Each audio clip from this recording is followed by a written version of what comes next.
आईने के सामने की सतह जितनी साफ और चमकदार नजर आती है, उसके पीछे का हिस्सा उतना ही बदरंग, काला और खुरदरा होता है।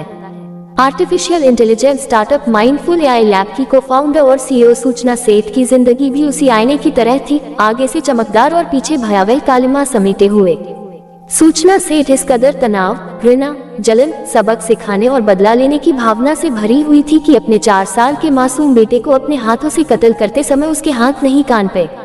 अपने बेटे के कत्ल की साजिश रचते हुए उसके भीतर की मां ने उसे एक बार भी नहीं झकझोरा। क्या एक उच्च दर्जे की पढ़ी लिखी औरत, जो समाज को नेतृत्व देने की क्षमता रखती है, बदले की भावना में इतनी अंधी हो सकती है कि हत्या जैसा जघन्य कृत्य कर जाए, वह भी अपने ही बच्चे की हत्या। 39 साल की सूचना सेठ 6 जनवरी को गोवा के सोल बनियान ग्रांड होटल में अपने 4 साल के बेटे के साथ आई थी। 8 जनवरी को जब उसने होटल से चेकआउट किया तब उसका बेटा उसके साथ नहीं था। होटल स्टाफ ने बेटे के बारे में पूछा तो सूचना सेठ ने कहा कि वह गोवा के फातोर्डा में एक रिश्तेदार के घर पर है। उसने रिसेप्शनिस्ट से कहा कि वह उसके बेंगलुरु जाने के लिए कोई टैक्सी बुक करवा दे। रिसेप्शनिस्ट ने कहा कि टैक्सी एक्सपेंसिव पड़ेगी, आप फ्लाइट लेकर चली जाए, वह सस्ती होगी। मगर सूचना सेठ ने बाईं रोड जाने पर ही जोर दिया तो उसके लिए एक कैब बुक करा दी गई। सूचना अपना सामान लेकर निकली। उधर हाउसकीपिंग स्टाफ जब उसका छोड़ा गया रूम साफ करने पहुंचा तो उसको वहां खून के धब्बे मिले। स्टाफ ने इसकी सूचना होटल के मालिक को दी और मालिक ने तुरंत पुलिस को सूचना दी। पुलिस ने तुरंत उस कैब ड्राइवर को फोन लगाया और कोंकणी भाषा में बात करते हुए उससे कहा कि जिस मैडम को वह लेकर जा रहा है उसको बताए बिना वह कैब को कर्नाटक के चित्रदुर्ग पुलिस स्टेशन ले जाए। ड्राइवर ने पुलिस के इंस्ट्रक्शन के अनुसार गाड़ी पुलिस स्टेशन पर लाकर खड़ी कर दी, जहां सूचना सेठ को पुलिस ने गिरफ्तार कर लिया। सूचना सेठ के सामान की तलाशी लेने पर उसके बच्चे की लाश पुलिस को उसके एक बैग में मिली।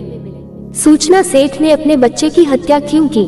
इस सवाल के जवाब में जो कहानी निकल कर आई वह एक ऐसी औरत को सामने लाती है जो एक तरफ बहुत पढ़ी लिखी, मेहनती, सेल्फ मेड, नेतृत्व क्षमता से भरपूर, उद्योग जगत की अति महत्वाकांक्षी और समाज में अपनी हैसियत रखने वाली निर्भीक औरत है, तो वहीं दूसरी तरफ वह सामाजिक और पारिवारिक चक्रव्यूह में फंसी, तनाव, गुस्से, अपमान, नफरत, झगड़े, कानूनी पचड़े में घिरी औरत, जिसके अंदर अपने पति से बदला लेने का लावा उबाल मार रहा था, जिसके चलते उसने अपने बेटे को मौत की नींद सुला दिया।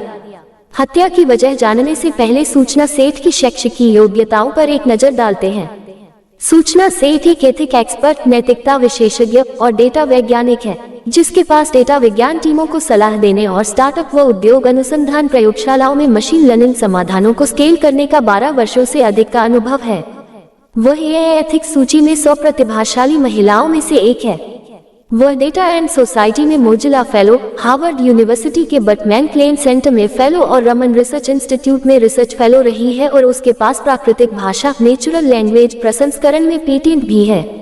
ऐसी प्रतिभाशाली लड़की की शादी वर्ष 2010 में वेंकटरमन से हुई, जो एक एआई डेवलपर है। शादी के बाद दोनों में वैसी ही नोकझोंक चलती रही जैसी आमतौर पर भारतीय घरों में होती है। शादी के 9 साल बाद वर्ष 2019 में सूचना ने एक बेटे को जन्म दिया, मगर बेटे के जन्म के बाद से पति पत्नी में झगड़े काफी बढ़ गए। 2020 से सूचना और उसके पति के वेंकटरमन के बीच विवाद इतना बढ़ गया कि दोनों ने तलाक ले लिया। कोर्ट ने बच्चे की कस्टडी सूचना सेठ को दी और आदेश दिया था कि वेंकटरमन अपने बच्चे से हर रविवार को मिल सकता है। मगर सूचना अपने पति वेंकटरमन से इतनी नफरत करने लगी थी कि वह नहीं चाहती थी कि वह अपने बेटे से मिलने आए और उसकी नजरों के सामने पड़े। इस नफरत ने उसकी बुद्धि कुंद कर दी और वह एक ऐसे जघन्य अपराध की तरफ बढ़ गई जिसको सुनकर एकदम मुंह से यही निकलता है, ये कैसी माँ। सेठ ने बच्चे को ही खत्म करने का भयावह प्लान बना डाला। उसने अपने बेटे को गोवा घुमाने का प्रलोभन दिया। 4 वर्ष का मासूम बालक घूमने की बात सुनकर बहुत खुश हुआ। सूचना बेटे को साथ लेकर गोवा गई और वहां होटल के कमरे में उसका कत्ल करके लाश ठिकाने लगाने के उद्देश्य से बैग में भरकर टैक्सी से बेंगलुरु के लिए रवाना हो गई। ये तो होटल स्टाफ की सूझबूझ काम आ गई और सूचना को बीच राह में ही पुलिस ने लाश के साथ दबोच लिया। यह आपराधिक घटना भारतीय समाज में मनुष्य के नैतिक पतन, मानवीय गुणों और सहनशीलता के ह्रास और महत्वाकांक्षाओं के टकराव को उजागर करती है। ऐसी तमाम कहानियां भारतीय समाज में बहुत तेजी से बढ़ रही है, जहां माँ बाप के बीच चल रहे झगड़े का खामियाजा उनके मासूम बच्चों को उठाना पड़ रहा है। माँ बाप की रोज रोज की लड़ाइयों का ही असर है कि उनके बच्चे उग्र स्वभाव के और आपराधिक गतिविधियों में लिप्त हो जाते हैं। घर के सदस्यों के बीच तनाव बच्चों को शराब और ड्रग्स की तरफ धकेल रहा है। इस वीडियो में इतना ही। अब दीजिए इजाजत, मिलते हैं नए एपिसोड में। तब तक अपना ख्याल रखिए।